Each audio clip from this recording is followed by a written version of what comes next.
سوراخ کی اندھی پیروی، یعنی آپ جانتے ہیں کہ اجداد کی تاریخ پر فخر کرنے والی امت مسلمہ آج حقیقت میں کس کے نقش قدم پر چل رہی ہے؟ جن قوموں کو ہم صبح و شام لعن طعن کرتے ہیں، جنہیں مغرب زدہ اور ماتو کہتے ہیں، کیا کبھی ہم نے اپنے گریبان میں جھانک کر دیکھا ہے کہ ہماری سوچ، ہمارا رویہ اور ہمارا طرز زندگی انہی کی نمائشی نقالی کی کاربن کاپی بنتا جا رہا ہے؟ بلکہ میں تو یہ کہوں گا بن چکا ہے۔ آج سے 1400 سال پہلے نبی کریم صلی اللہ علیہ وسلم مقبول صادق نے ہمارے لیے ایک ہولناک پیشنگوئی فرمائی تھی کہ تم لوگ ان امتوں کی طریقوں کی پیروی کریں گے اور اس طرح پیروی کریں گے اگر وہ کسی سوراخ میں، یعنی کسی گوہ کے سوراخ میں اگر وہ داخل ہوئے تھے تو ہم بھی ان کی نقالی کرتے ہوئے اس گوہ کے سوراخ میں داخل ہوں گے۔ گوہ ایک چھپکلی کی طرح کی مخلوق ہوتی ہے۔ صحابہ کرام نے پوچھا، یا اللہ کے رسول، یہ پہلی امتوں سے آپ کی کیا مراد ہے؟ کا مقصد یہود و نصارہ ہے؟ تو آپ صلی اللہ علیہ وسلم نے فرمایا، کم و بیش یہی لوگ ہیں، اور کون ہو سکتا ہے؟ انسان دوستوں، السلام علیکم۔ اللہ کے نام کے ساتھ آغاز۔ آج ہم اس حدیث کے آئینے میں دور حاضر کے مسلمانوں کا ایک ایسا نفسیاتی ایکس رے کریں گے جسے دیکھ کر شاید ہمیں اپنے وجود سے خوف آنے لگے، اپنے مستقبل سے خوف آنے لگے۔ اور یہاں مقصد خوف نہیں دلانا ہے، یہ مقصد یہ ہے کہ ہم اپنی اصلاح کریں اور سوچیں، اندیشناک زندگی گزاریں، اپنے مستقبل کے معاملے میں ذرا ہوش سے کام لیں۔ جب اس حدیث پر غور و فکر کرتے ہیں، ایک سوال ذہن میں چھٹکا دیتا ہے کہ مادی دنیا میں دیکھا جائے تو یہود انتہائی محنتی ہیں، جدید تعلیم، علم و تحقیق میں شاید وہ سب سے آگے، سب سے زیادہ نوبل پرائز ہم جانتے ہیں کہ وہی لوگ حاصل کرتے ہیں۔ معیشت اور ٹیکنالوجی میں دنیا کی بہترین قوموں میں ان کا شمار ہوتا ہے، اور ہم ان میدانوں میں تو ہم مسلمان یہود کی پیروی نہیں کر رہے ہیں۔ تو آپ صلی اللہ علیہ وسلم نے ہمیں اس پیروی کے متعلق کہا ہے، وہ کون سی پیروی ہے جو ہم کے نقش قدم پر چل رہے ہیں؟ یہود کہہ رہا ہوں تو اس میں یہود ہی نہیں، اس میں عیسائی یعنی اہل کتاب سبھی شامل ہیں۔ یعنی کچھ معاملات میں یہود کی طرف اشارہ کر رہا ہوں کہ ہم ان کی نفسیاتی طور پر ہم یہود کو فالو کر رہے ہیں، اور تمدنی طور پر عیسائی اہل کتاب کا جو گروہ ہے، عیسائیت کا جنہیں ہم عیسائی کہتے ہیں، ان کو فالو کر رہے ہیں۔ دور قدیم میں جو مدینہ کی ریاست تھی، اس میں جو پہلی کولیشن گورنمنٹ بنی تھی، یعنی آپ صلی اللہ علیہ وسلم جب وہاں مکے سے مدینہ تشریف لائے، ایک فرمانروا کی حیثیت سے تشریف لائے، تو ایک جو پہلی کولیشن گورنمنٹ بنی تو اس میں یہود، نصارہ اور سب اوس و خزرج وہاں کے مقامی سب شامل تھے۔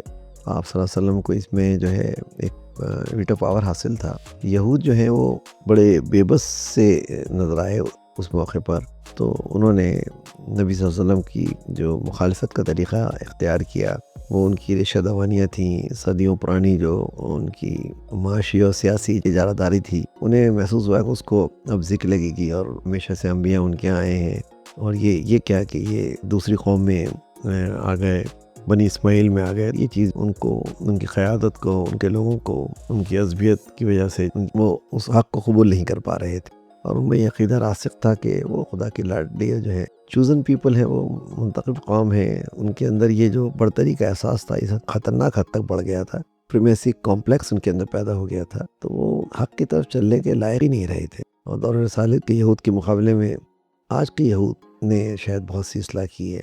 اپنے منتخب قوم ہونے کی پختہ تصور نے انہیں آج بھی گھمنڈی بنایا ہوا ہے۔ لیکن دوسری طرف اگر ہم آج کے مسلمانوں کو دیکھیں، تاریخی طور پہ یہود ڈیفینسو ایگریسو سائیکولوجی، آج کا مسلمان بھی ڈیفینسو ایگریسو جو ہے سائیکولوجی کا شکار ہے۔ ہم بھی نسل پرستی، تنگ نظری، تعصب و قوم پرستی میں یہود سے مختلف نہیں۔ نہ ہم خود مل جل کر رہتے ہیں، نہ دوسروں کے ساتھ مل جل کر رہنے کا ہمارا جذبہ ہے۔ یہود تو دنیا میں 2 کروڑ کے قریب ہوں گے، 1 کروڑ کے سے کچھ کم جو ہے اسرائیل میں ہے، باقی امریکہ دنیا بھر میں پھیلے میں، اور وہ جہاں بھی رہتے ہیں بڑے پیسفلی رہتے ہیں۔ لیکن اگر ہم جہاں جائیں تو کوئی نہ کوئی بہرحال ہم مسائل ضرور پیدا کرتے ہیں، ہندوستان میں ہوں، امریکہ میں ہوں، کہیں ہوں، ہم مسائل پیدا کرتے ہیں۔ ہماری مذہبی فکر ہمارے اندر عاجزی پیدا نہیں کرتی، دوسرے انسانوں سے محبت کا تصور ہمارے اندر سے عنقا ہو چکا ہے، اور اس کے بجائے ہمارے اندر تفکر پیدا ہو گیا ہے۔ آج بھی ہم فہمی کا شکار ہیں، جیسے ہم اپنے دور عروج میں رہ رہے ہیں۔ طاقت اور اقوام سے ہم ایسے الجھتے ہیں، مت پوچھو۔ صد افسوس کہ روز مار بھی کھاتے ہیں لیکن تھکتے نہیں ہیں، خود بھی ڈسٹرب اور دوسروں کو بھی ڈسٹرب کر رکھا ہے۔ ساری دنیا شاید ہماری وجہ سے ڈسٹرب ہے۔ دور رسالت کے یہود و نصارہ حق کو پہچاننے کے باوجود اپنی تنگ نظری کے عینک اتارنے کے لیے آمادہ نہیں تھے، بلکہ اس صلاحیت سے محروم ہو چکے۔ نبی کریم صلی اللہ علیہ وسلم کو پہچاننے سے انہوں نے انکار کر دیا۔ یعنی قرآن مجید نے ان کا ذکر کچھ اس طرح کیا ہے الذین آتینہم الکتاب یعرفونہ کما یعرفون ابناءہم، یہ اہل کتاب جو ہیں آپ کو اس طرح پہچانتے ہیں جیسے کوئی باپ اپنے بچوں کو پہچانتا ہے، کوئی باپ اپنے بیٹوں کو پہچانتا ہے، یعنی یہ ان کی کیفیت ہے۔ اور اس بات کو غامدی صاحب نے بڑا خوبصورتی سے لکھا ہے کہ اس آیت کے تحت بہت چھوٹا سا نوٹ وہ میں یہ چاہوں گا کہ آپ سے شیئر کروں۔ آپ لکھتے ہیں جس طرح ایک مہجور باپ اپنے یوسف گم گشتہ کو پہچانتا ہے، اسی طرح یہ صالحین اہل کتاب بھی قرآن مجید اور اس کے پیش کردہ حقائق کو اپنے علم کی روشنی میں جانتے، پہچانتے اور اس کا خیر مقدم کرتے ہیں۔ لیکن افسوس ان کے ہاں سخت مجازی عصبیت اور دین کو اپنی میراث سمجھنے کی بیماری آ گئی ہے۔ آج مسلمانوں کا حال بھی یہی ہے۔ بقول جان ایلیا کہ مسلمان تاریخ کے دسترخوان پر 1000 سال سے حرام خوری کر رہے ہیں۔ قرآن نے سورہ جمعہ میں جو آیت یہود کے لیے پیش کی ہے اس کے آج ہم مصداق ہیں، اسے ذرا پڑھیے، آپ کانپ اٹھیں گے۔ مثل الذین حملوا التوراۃ ثم لم یحملوها کمثل الحمار یحمل اسفار، یعنی ان لوگوں کی تمثیل جن کو تورات دی گئی تھی، یعنی ایسا اپنے اوپر لاد لیا تھا، پھر انہوں نے اس کو نہ اٹھایا، یعنی اس کے بوجھ کو نہ اٹھایا تو کس طرح؟ ایک گدھے کی طرح جو کتابوں کا بوجھ اٹھائے ہوئے ہوتا ہے۔ انسان دوستوں، سچی بات یہ ہے کہ آج ہماری حالت اس آیت میں بیان کردہ یہود سے ذرا مختلف نہیں، اس کے برابر ہی ہے۔ یہاں بھی سراغ کی پیروی ہو رہی ہے، ہمارے یہاں حفاظ ہیں، قرآن ہیں، دین کے نام پر شور بہت ہے، لیکن عملی زندگی میں قرآن مجید حلق سے اوپر نیچے نہیں ہوتا، نہ ہمارے ذہن اس پر سوچتے ہیں، نہ دلوں میں کوئی، یعنی قرآن مجید پڑھا جاتا ہے ہم جھوم رہے ہوتے ہیں، لیکن کوئی شعوری کیفیت ہمارے اندر نہیں پیدا ہوتی۔ قاری کی جو قرأت ہے وہ ہمیں بڑا متاثر کر رہی ہوتی، لیکن قرآن مجید کا جو پیغام ہے وہ اگر دل میں اترے گا تو کچھ کرے گا نا، اور جب تک اس کو آپ سمجھیں گے نہیں تو دل میں کیسے اترے گا۔ نصارہ کی تہذیبی اور ثقافتی پیروی، یہود کی تو ہم نفسیاتی معاملے میں پیروی کر رہے ہیں، لیکن یہ نصارہ کی ہماری پیروی ہے اور ثقافتی پیروی ہے۔ نصارہ اس وقت دنیا میں اپنی سویلائزیشن کے لحاظ سے چھائے ہوئے ہیں، ہم ہی نہیں، یعنی ایک برتر قوم جب آگے بڑھ جاتی ہے، جس زمانے میں جب ہم آگے تھے تو لوگ ہماری پیروی کرتے تھے، تو ایسے ہی ہوتا ہے۔ آج دور حاضر میں جو عالمگیریت ہے، گلوبلائزیشن ہے، اس کا امپیکٹ ساری دنیا میں ہے، لیکن ہمارا دیکھیے حال، ہماری برتھ ڈے ہو، ویڈنگ سیریمنی ہو، ویلنٹائن ڈے ہو، یہ مدرس ڈے ہو، فادر ڈے ہو، محبت اظہار کے مخصوص تہوار، نیا سال ہو کا جشن منانا ہو، اس پہ ظلم یہ ہے کہ غربت ہے، اور میرا خیال اربوں روپے کا اسلحہ پھونک دیتے ہیں کراچی میں، تو اللہ تعالیٰ بچائے، اس طرح کی فائرنگ ہوتی ہے، اس میں لوگ ہلاک بھی ہو جاتے ہیں۔ اور یہ کیک کاٹنا، جشن منانا، یہ سب مغربی میں ہے، یہ سب عیسائی دنیا کی رسمیں ہیں جسے ہم پورے جوش و خروش سے مناتے ہیں۔ میں ان رسموں کی کلی مخالفت بھی نہیں کر رہا، میں ان رسموں کے منانے کی بھی مخالفت نہیں کر رہا، لیکن یہ پیور نقالی جو ہے، خالص نقالی، یہ میں اس پوائنٹ آف ویو سے ڈسکس کر رہا ہوں۔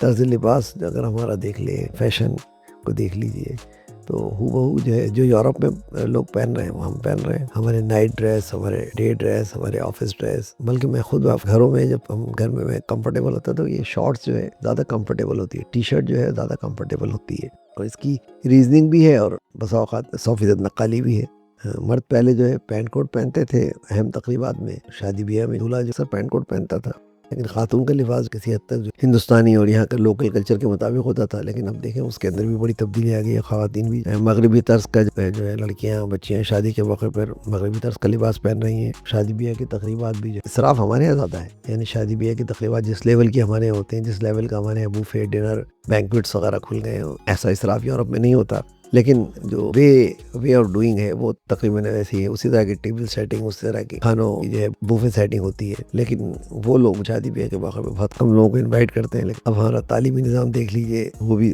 یورپ کی ٹرو کاپی ہے، جدید ذرائع نقل و حمل ہے وہ بھی سارا کا سارا یورپین اسٹائل کا ہے، عیسائی دنیا کا پرتو ہے۔ ہمارا بینکنگ اور مالیاتی نظام 100% اسی جدید دور کے معاشی نظام کی کاپی ہے، جو کچھ عیسائی دنیا میں چل رہا ہے۔ کسی امریکی بینک اور پاکستانی بینک میں آپ کو کوئی فرق نظر نہیں آئے گا۔ ہاں، ایک فرق آج کل نظر آ رہا ہے کہ کچھ یورپین بینکوں کو اسلامی بینک بنایا جا رہا ہے۔ اسلامی بینک ایک بینک ہے، میں دیکھتا ہوں تو مجھے اکثر ہنسی آتی ہے، وہ گرین کلر کا ہے تو اسلامی بینک ہے، وہ لال کلر کا ہے، شکر ہے اسے حرامی نہیں کہا جاتا، لیکن وہ کم و بیش جو ہے وہ غیر اسلامی ہے۔ یہ اسلامی اور غیر اسلامی کی عجیب و غریب تقسیم جو ہے، ایک ہی مالک ہے، وہ اسلامی کام بھی کر رہا ہے، غیر اسلامی کام بھی کر رہا ہے، سبحان اللہ۔ اور پھر اگر ہم سماجی ڈھانچے کو دیکھیں، ہم کہتے ہیں کہ یورپ کا سماجی نظام فیملی سسٹم ٹوٹ رہا ہے، جی نہیں، فیملی سسٹم آپ کا ٹوٹ رہا ہے۔ آپ کا فیملی سسٹم جتنا ٹوٹ تو رہا ہے وہ تو ایک الگ موضوع ہے، جو ایک ساتھ رہنے کی وجہ سے جو مسائل پیدا ہو رہے ہیں ان پر ہم کبھی غور و فکر نہیں کرتے. ہمارے یہاں پرائیویسی ختم ہوتی جا رہی ہے. ایک گھر میں 4 اوپر بنا نیچے بنا، وہ پوری یعنی آپ دیکھیں ٹاؤن کی پلاننگ آؤٹ ہوتی ہے. ایک علاقہ جو پلاننگ کے تحت بنتا ہے کہ یہاں 200 افراد رہیں گے یا 2000 افراد رہیں گے، وہاں اگر 5 10 15 20 افراد آ جائیں تو اس کا سیویج سسٹم کیسے چلے گا؟ اور ان گھروں کے اوپر اگر آپ گھر بناتے جائیں گے تو ان کا ڈرینیج سسٹم کیسے چلے گا؟ وہاں گاڑیاں کیسے پارک ہوں گی؟ تو ہمارے یہاں تو کوئی جو ہمارا سماجی ڈھانچہ ہے وہ تو بالکل الٹا غیر فطری انداز میں رہ رہا ہے. لیکن ان کے ہاں یہ ایک انفرادی خود مختاری ہے. وہ بچہ ہو چاہے جوان ہو چاہے بوڑھا ہو، ان کو اس کے لحاظ سے بچے کو بچے کے لحاظ سے فیسلٹیز ہیں، نوجوان کو نوجوان کے لحاظ سے فیسلٹیز ہیں، اور بوڑھے بزرگوں کو ان کے اس کے لحاظ سے فیسلٹیز ہیں. کوئی بوڑھا وہاں تنگ دست نہیں ہوتا، اس کو پینشن ملتی ہے. اولڈ ایج ہاؤس میں اگر وہ جانا چاہے تو وہاں رہ سکتا ہے. اگر ان کے گھروں میں گنجائش ہے، بڑے گھر ہیں، تو عام طور پہ والدین بچوں کے ساتھ رہتے ہیں. اگر وہ بیمار ہیں اور ایسے ہیں کہ بچوں سے ٹیکل نہیں ہو سکتا اور وہ گھر پہ جو ہے ملازم افورڈ نہیں کر سکتے، تو وہ خود بھی وہ اولڈ ایج میں جانا، اور اس کا سارا انتظام ہوتا ہے ان کا. ایسا نہیں ہے کہ کوئی انسان ان کی عزت نفس کو مجروح کرتا ہے یا وہاں جا کے مخصوص طبقہ نہیں. وہ سوسائٹی کا ہر طبقہ وہاں ضرورت کے وقت اس کو جوائن کر لیتا ہے. لیکن ہمارے ہاں اس پر نہ کوئی کام ہے نہ کوئی. اب ایک امیر آدمی ہے، چلو وہ تو مینیج کر لے گا اپنے والدین کے لیے، کوئی الگ سے کمرہ بھی ارینج کر لے گا، کوئی میڈ بھی ارینج کر لے گی. لیکن آپ مجھے بتائیے جو 25-50 ہزار یا لاکھ روپے کما رہا ہے وہ کیا کرے گا؟ وہ تو اپنے بچوں کا پیٹ نہیں پال پا رہا، ان کو پڑھا نہیں پا رہا، وہ کیسے کرے گا؟ جہاں ہم نے پیروی کرنی ہے، جہاں ہم نے مغرب کو انڈرسٹینڈ کر کے اس کی پیروی کرنی ہے، وہ ہم نہیں کرتے. اور اوپر سے الزام لگاتے ہیں کہ ان کا فیملی سسٹم ٹوٹ رہا ہے. ارے بھائی ایسا نہیں ہے. بزرگوں کی رہائش اور طبی ضروریات کا ذمہ وہ لوگ اٹھاتے ہیں. ان کا ہاں جو اولڈ ایج سسٹم ہے وہ ایک باقاعدہ سسٹم ہے، اور اس کا بوجھ جو ہے گورنمنٹ سہتی ہے، اور اس کے لیے لوگوں سے ٹیکسز لیتی ہے، اور ٹیکسز کے ذریعے اس چیز کو کور کرتی ہے. لیکن ہمارے ہاں تو یہ ممکن ہی نہیں ہے کہ اولاد اگر معاشی طور پر کمزور ہو یا نافرمان ہو تو دوسرے لوگ اس کو دیکھ سکیں. زیادہ ستارے دی ہے یا اس طرح کے چھوٹے موٹے کوئی ادارے وہاں ڈال دو، اللہ اللہ کرتے رہو. جہاں بزرگوں کا کوئی پرسار حال نہیں ہوتا ہے. ایسے میں ہم جس طرح جی رہے ہیں وہ دور رسالت کے یہود و نصارہ کی نفسیات سے مختلف نہیں ہے. لیکن آج کے یہود و نصارہ سے اگر اپنا کمپیریزن کریں گے تو وہ بہت آپ سے آگے ہے اور وہ بہت بہتر زندگی جی رہے ہیں. انسان دوستوں، یہ پورا منظرنامہ اس کو میں یہاں سموڑتا ہوں. یہ ایسے موڑ پر آ گیا ہے. سوال یہ نہیں ہے کہ دنیا کہاں پہنچ گئی ہے، سوال یہ ہے کہ ہم نے دوسری قوموں کی خوبیوں کو کیوں نہیں فالو کیا، اور خاص طور پہ سائنس کی، ان کی قانون پسندی کی میڈیکل سائنس کی، ان کی انجینئرنگ کی فلاحی نظام اپنانے کے بجائے ہم نے کن چیزوں میں ان کی نقالی کی ہے. تاریخی بیماریوں کو ہی کیوں ہم نے اپنایا ہے. ہم سراغ کے اندر تو چلے گئے ہیں لیکن علم و اخلاق کی روشنی میں کو وہیں چھوڑ آئے ہیں. امید ہے کہ یہ ویڈیو آپ کو نیا فکری زاویہ بھی ملا ہوگا. اس تلخ حقیقت کے بارے میں آپ کی کیا رائے ہے؟ کمنٹ سیکشن میں اپنے خیالات کا اظہار ضرور کیجیے گا. یہ بہت امپورٹنٹ ہے میرے لیے. اگر آپ کو یہ کوشش پسند آئی تو ویڈیو کو لائک بھی کر دیں، اس کو شیئر کرنا بھی نہ بھولیں. مزید ایسی ہی فکری گفتگو کے لیے چینل کو ضرور سبسکرائب کریں. آواز و پیشکش سراج الدین.